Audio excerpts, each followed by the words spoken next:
नमस्कार, आपण पाहत आहात स्वराज्य हेर न्यूज. सोलापुरातून एक अत्यंत धक्कादायक आणि गंभीर बातमी समोर आली आहे. बनावट संस्था स्थापन करून तब्बल 10,50,00,000 रुपयांचा निधी जमा केल्याचा आरोप असलेल्या तिघांविरोधात राज्याच्या दहशतवाद विरोधी पथकाने गुन्हा दाखल केला आहे. या प्रकरणात एका आरोपीला अटक करण्यात आली असून त्याने पाकिस्तानातील नागरिकांशी कथित संपर्क असल्याचे तपासात समोर आले आहे. सरकारी पक्षाचा युक्तिवाद आणि एटीएसने सादर केलेल्या प्राथमिक पुराव्यांच्या आधारे न्यायालयाने तिन्ही आरोपींचे जामीन अर्ज फेटाळून लावले आहेत. या प्रकरणाचा पुढील तपास एटीएस कडून सुरू असून आणखी कोणती धक्कादायक माहिती समोर येते याकडे सर्वांचे लक्ष लागले आहे. जिल्हा सरकारी वकील यांनी नक्की काय माहिती दिली, पहा संपूर्ण व्हिडिओ. हॅलो, नमस्कार. मुंबई येथील दहशतवादी विरोधी पथकाने सोलापूर जिल्ह्यातील एका संस्थेवर कारवाई करून जवळपास 3 आरोपींविरुद्ध गुन्हा दाखल केलेला होता. त्यातील एका आरोपीला पोलिसांनी अटक केली, तर दुसरे 2 आरोपी हे फरार झाले, त्यामुळे त्यांना अटक करता आली नाही. या प्रकरणामध्ये ज्या आरोपीला अटक झाली त्या आरोपीने न्यायालयामध्ये जामिनाचा अर्ज, तर जे 2 फरार आरोपी आहेत त्यांनी अटकपूर्व जामिनाचा अर्ज दाखल केलेला होता. या खटल्याची पार्श्वभूमी अशी आहे की जी संस्था या ठिकाणी सोलापूर जिल्ह्यामध्ये नोंदणीकृत आहे असं दाखवलं गेलं, तर ती प्रत्यक्षात धर्मादाय आयुक्तांकडे ती NGO या ठिकाणी रजिस्टर नव्हती.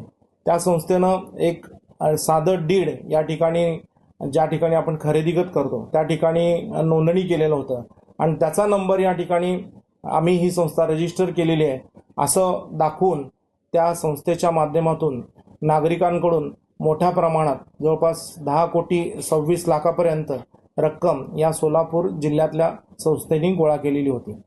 त्या संबंधित आरोपीकडे या ATSनं चौकशी केली असता जो आरोपी ताब्यात आहे त्याचा मोबाईल या ठिकाणी जप्त केलेला होता.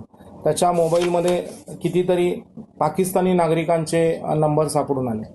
ही संस्था सुरू करण्यासाठी एक आंतरराष्ट्रीय स्तरावरची संस्था आहे की त्या संस्थेनं या संस्थेला जवळपास 8 लाख रुपयाची सुरुवातीला मदत केली होती आणि त्या 8 लाख रुपयावर ही संस्था चालू होऊन त्यांनी नागरिकांकडून जवळपास 10 कोटीच्या वर रक्कम जमा केली. ज्या संस्थेनं मदत केली होती त्या संस्थेचे जवळपास 15 बँक खाते ATSनं तपासले. त्या 15 बँक खात्यामधून जवळपास 126 कोटी रुपये त्यांनी उभा केल्याचं या ठिकाणी तपासामध्ये निष्पन्न झालं.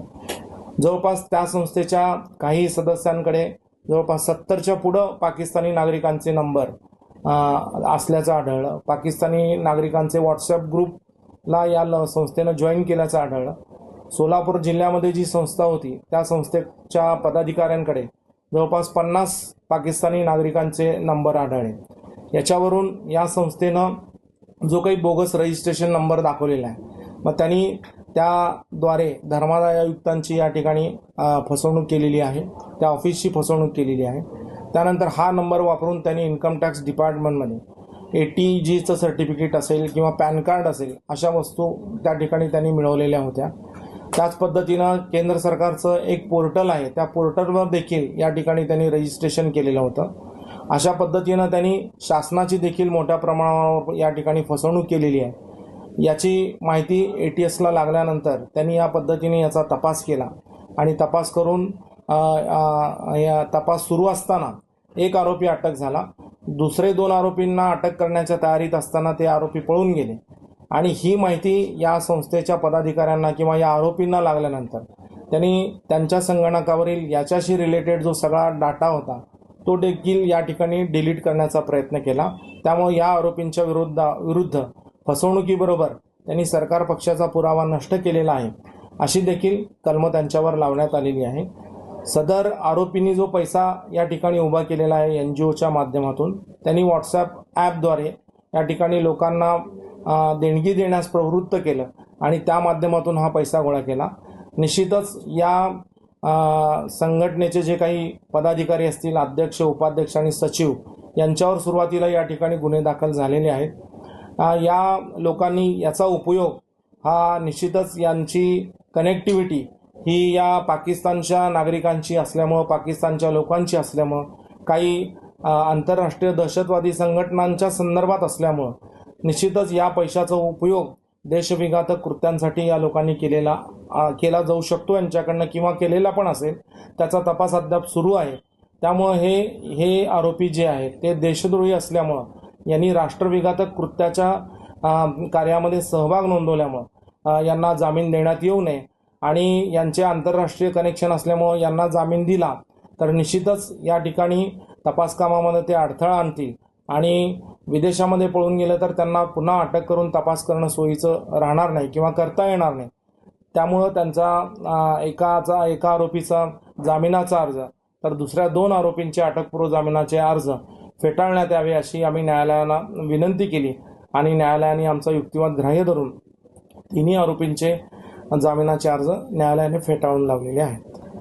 ही संस्था सुरू करण्यासाठी ज्यांनी फंडिंग केलं, जवळपास 8 लाख रुपये फंडिंग या संस्थेला केलेलं होतं, तर ती फंडिंग ज्या संस्थेने केलं त्या संस्थेची चौकशी केली, तर त्या संस्थेचे डायरेक्ट पाकिस्तानच्या, मी जसं मगाशी सांगितलं की जवळपास 70च्या पुढं पाकिस्तानी नागरिकांचे नंबर त्यांच्याकडून सापडले, आणि त्या संस्थे एवढी छोटी संस्था असून देखील त्या संस्थेकडे जवळपास 15 बँक खात्यामधून 126 कोटी रुपयाच्या वर त्या ठिकाणी पैसे त्या लोकांनी देखील गोळा केल्याचं निष्पन्न झालेलं आहे. सर, थेट कुठं दहशतवाद्याशी यांचे आता काही संबंध किंवा तशा काही कारवाई आता दिसत आहेत सर? आत्ता तपास सुरुवातीला या ठिकाणी सुरू आहे, त्यामुळे आत्ताच आपण त्याच्याबद्दल काही भाष्य करणं योग्य राहणार नाही. स्वराज्य हेर, खबर गावाची, बातमी आपल्या कामाची. ताज्या घडामोडींसाठी आत्ताच आमच्या YouTube चॅनलला सबस्क्राईब करा.